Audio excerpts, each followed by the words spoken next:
Assalamualaikum warahmatullahi wabarakatuh kepada Puan Siti Khadijah binti Johari. Pada hari ini, saya Nur Izzah Atirah binti Dulaman bersama rakan-rakan saya iaitu Ishraf Aiman bin Muhammad Nizam, Siti Nuraisyah binti Syarif, Siti Nur Ain binti Muhammad Yusof, Nur Syakira Wahidah binti Muhammad Hamizan serta Janani Anak Perempuan Jiwa akan membentang tentang program yang akan kami jalankan iaitu program Bina Image Bina Kerjaya di syarikat Pencorp Flight. Program Bina Image Bina Kerjaya adalah satu program untuk memantapkan serta meningkatkan keyakinan diri dan gaya personaliti untuk seseorang pekerja. Jadi, sebelum saya meneruskan lagi, maka saya akan memberikan pembentangan saya kepada kawan saya seterusnya. Assalamualaikum warahmatullahi wabarakatuh. Saya Ishraf Aiman bin Muhammad Nizam. Okey, hari ini saya akan menerangkan tentang latar belakang syarikat Pencorp Flight Malaysia. Okey, apakah itu? Pencorp Flight Malaysia adalah syarikat penerbangan yang telah memperkenalkan banyak insentif untuk menggalakkan lebih ramai pengguna supaya menggunakan perkhidmatan penerbangannya. Ia telah ditubuhkan pada 19 Januari 1999 dan mula beroperasi pada 22 Disember 1999 dan menjadi tarikan pelanggan kerana berupaya menjadi pesaing di antara syarikat penerbangan Asia dan juga Malaysia Airlines. Pencorp Flight berhad diterajui oleh Yang Berbahagia Datuk Fahmin Rajab sebagai pengurusi dan pengarah, Cik Amri Ahmad sebagai ketua eksekutif CEO dan pengarah, Cik Kamarudin Meranum dan Cik Aziz Bakar sebagai pengarah, Corner Marshalty sebagai direktur.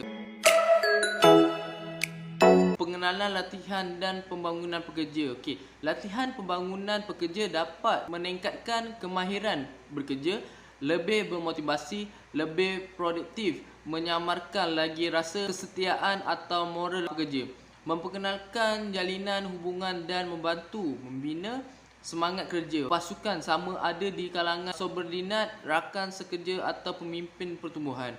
Latihan dan pembangunan mampu mempertingkatkan kemahiran dan keberkesanan berkomunikasi. Okey, seterusnya, umumnya setelah latihan dan pembangunan seringkali membawa maksud usaha-usaha yang dilaksanakan oleh sesebuah organisasi bagi meningkatkan ilmu pengetahuan para pelatih supaya mereka boleh melakukan sesuatu tugas dengan baik.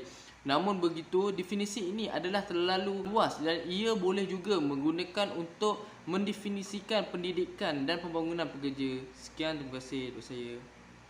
Assalamualaikum warahmatullahi wabarakatuh. Nama saya Nur Izzah Atirah binti Dulaman. Pada kali ini, saya akan membentangkan pada bahagian tujuan program, objektif program serta tentatif program. Okey, tajuk program latihan yang telah kami cadangkan, yang telah kami rancang adalah program Bina Image Bina Kerjaya.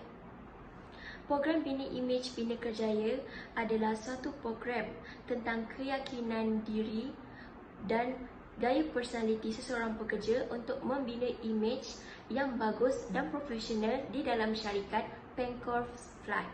Tujuan kami membuat pembentangan pada hari ini adalah untuk mendapat kelulusan daripada pengarah Jabatan Pentadbiran Pencorp Flight bagi menjalankan program Bina Image Bina Kerjaya, anjuran Jabatan Pengurusan Sumber Manusia. Objektif program kami adalah untuk mengetahui kesan langsung imej individu terhadap reputasi dalam sesebuah organisasi.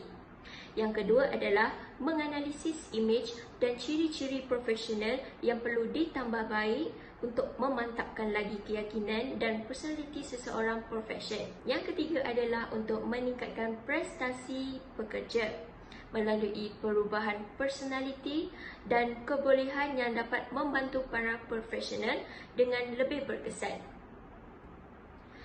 Tempat latihan program Bina Image Bina Kerjaya yang kami cadangkan adalah di Dewan Euphoria, Hotel Senai di Johor. serta kami menyasarkan sebanyak 87 orang pelatih yang terdiri daripada pramugara dan pramugari serta daripada Jabatan Pemasaran. Tarikh cadangan untuk program latihan Bina Imej Bina Kerjaya adalah pada 5 Mei 2021 yang jatuh pada hari Rabu, dan masa cadangan program Bina Imej Bina Kerjaya kami adalah daripada 9.30 pagi sehingga 4.15 petang. Okey, kita tengok pada tertib kita. Okey, 9.30 pagi sehingga 9.45 pagi adalah pendaftaran peserta bagi 87 orang pelatih yang telah disasarkan. 9.45 pagi sehingga 10 pagi adalah ketibaan tetamu bagi Ketua Eksekutif Penkos Flight iaitu Encik Amri, Ketua Jabatan Pengurusan Sumber Manusia iaitu Puan Siti Rahayu serta jemputan tetamu kita iaitu penceramah Ustaz Abid Liu. Jadi pukul 10 pagi sehingga 10.30 pagi adalah ucapan perasmian bagi Ketua Eksekutif Penkos Flight. Okey, 10.30 pagi sehingga 10.45 pagi adalah sarapan pagi yang terdiri daripada roti serta air teh panas. Okey, 10.45 pagi sehingga 11.30 pagi adalah aktiviti 1 iaitu ceramah keyakinan diri. 11.30 pagi adalah sehingga 11.30 pagi sehingga 12.30 petang adalah aktiviti kedua iaitu gaya personality. 12.30 petang sehingga 1 petang adalah makan tengah hari yang terdiri daripada nasi ataupun lauk-lauk nasi seperti nasi ayam kan, serta minuman-minuman yang sejuk seperti air tembikai. Okey, 1 petang sehingga 2 petang adalah aktiviti ketiga iaitu communication skills. Pukul 2 petang sehingga 2.30 petang kami akan stop kejap. Kami akan berikan pada pekerja Islam untuk solat Zuhur, dan bagi pekerja yang bukan Islam kami akan memberikan dia rehat sementara waktu. Okey, kami akan teruskan lagi pada 2.30 petang sehingga 3.30 petang iaitu aktiviti keempat tentang psikologi mata. Okey, ceramah ini akan diberi kepada Ustaz Abid Liu.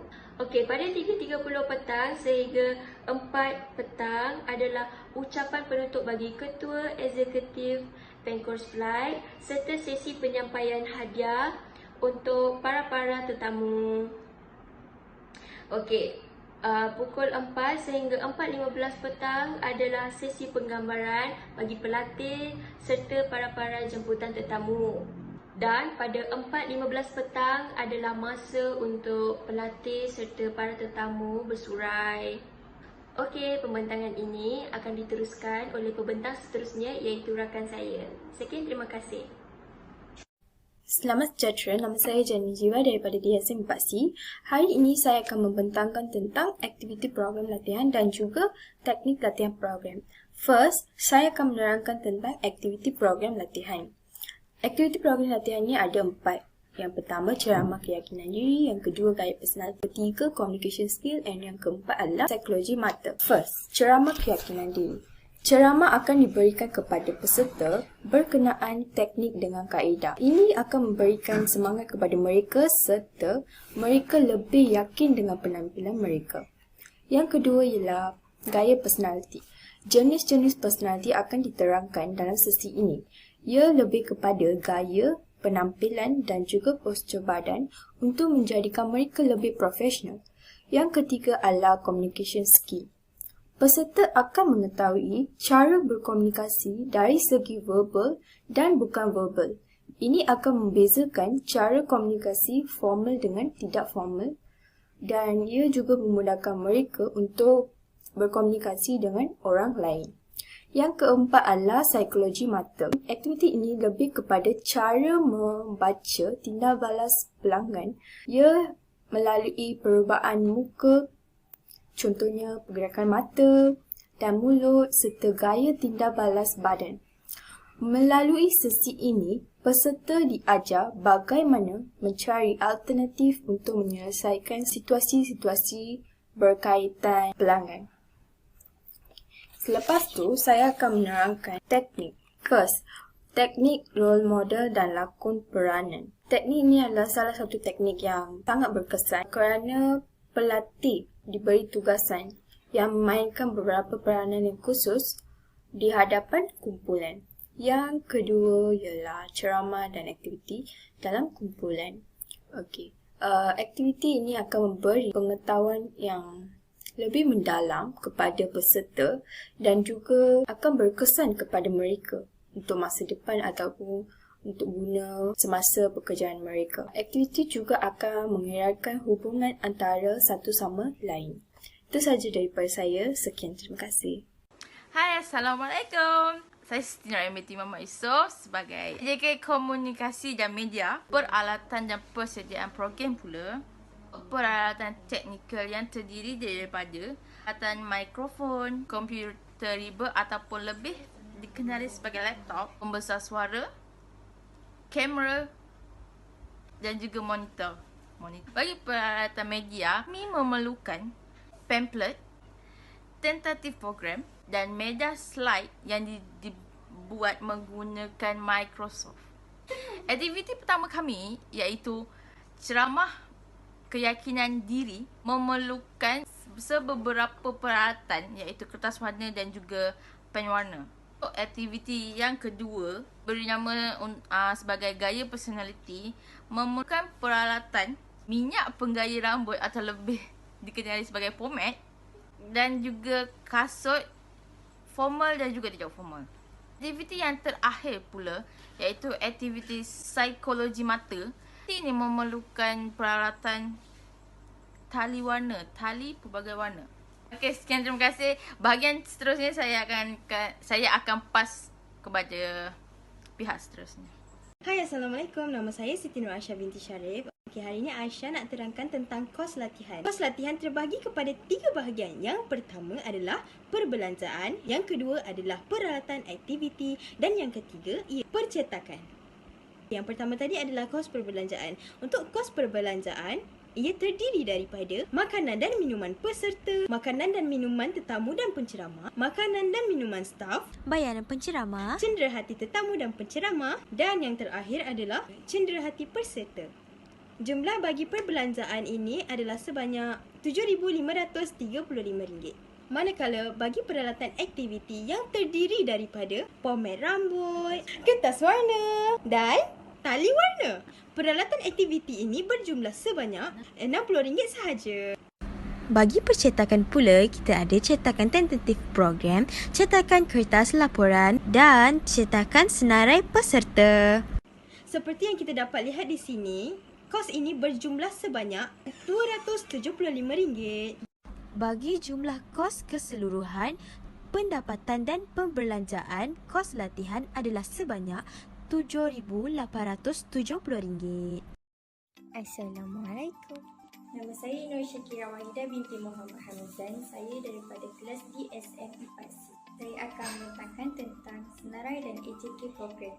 Yang pertama, Siti Nur Aisyah binti Syarif sebagai pengarah program. Ianya mengatur, menyelaras dan menjadi rujukan kepada AJK sebelum, semasa dan selepas program dijalankan. Yang kedua, Jenani Anak Perempuan Jiwa sebagai AJK Corporate. Ianya menyambut tetamu dan penceramah, menyediakan tentatif program, mengedarkan tentatif program, memastikan setiap atur cara majlis berjalan dengan lancar. Yang ketiga, Siti Nur Ain binti Muhammad Yusof sebagai AJK Komunikasi dan Media. Ianya menyediakan surat jemputan, menyediakan slide program, menyediakan pamphlet.